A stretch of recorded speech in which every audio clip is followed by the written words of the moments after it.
Having faith is a question I've always asked myself. Does anyone know what faith means, or if they have faith without knowing it? Because I've always believed that everyone has their own way of faith, even if it's not to a God, but they just don't know it. To give context, faith is hard to define because its concept is very broad and can be used to mean anything. So I'm doing research on that very topic. And to start, it's a misconception that if you have faith, then you believe in God. But I'm going to address both sides to that meaning, to have faith religiously and non-religiously. According to Benjamin McCraw, in an article titled Faith and Trust, he focuses more on the religious side of faith, but addresses that there are many different types of non-religious faiths. Animal faith, existential faith, philosophical faith, and so on. Faith is a very ambiguous and confusing topic because its meaning can be twisted around for different uses. In the words of McCraw, he associates faith and trust. In the religious sense, to have faith, it means that you have this deep trust with God.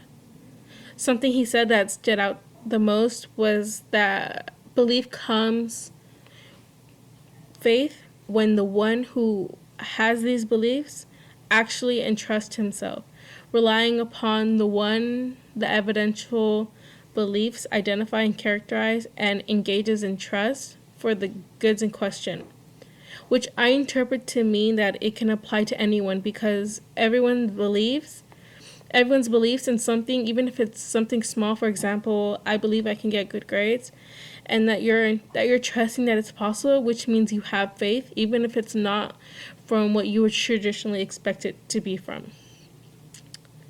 Through another viewpoint, from another philosopher, Laura Buchak, she looks at faith statements that involve a proposition which include acquiescences, especially with faith that statements. For example, I have faith that God exists, or I have faith that he won't cheat. She analyzes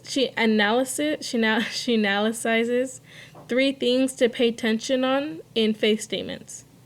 The first one is that they involve expecting something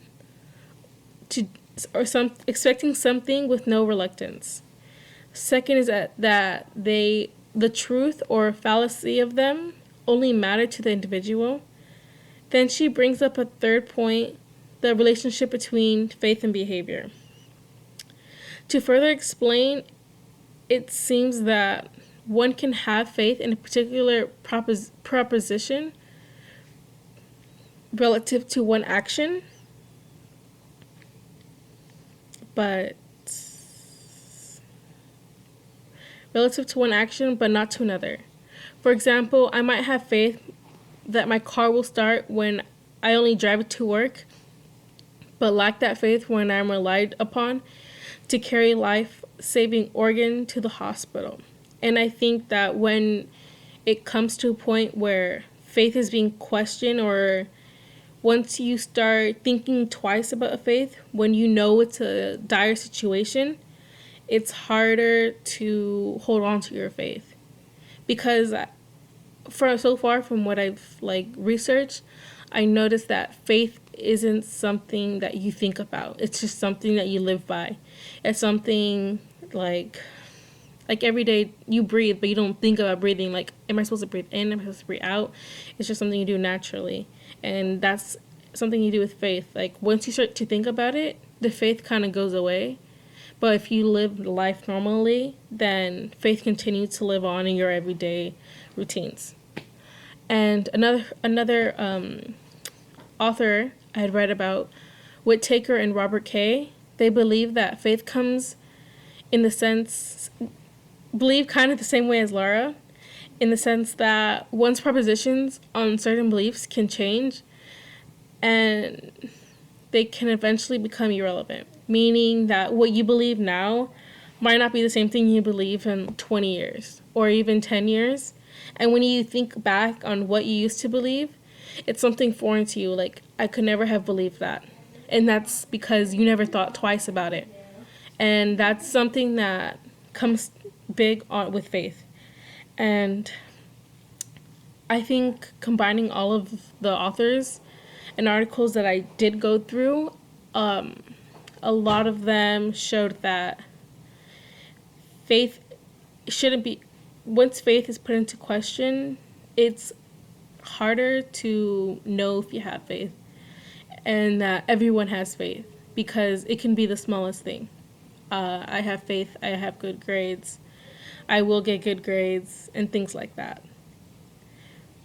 And to sum up with the topic faith and not knowing it, faith, because of how complex it is, everyone has their own type of faith. And even if you try to understand what faith was, it would be even harder for that one individual to truly comprehend it. Thank you.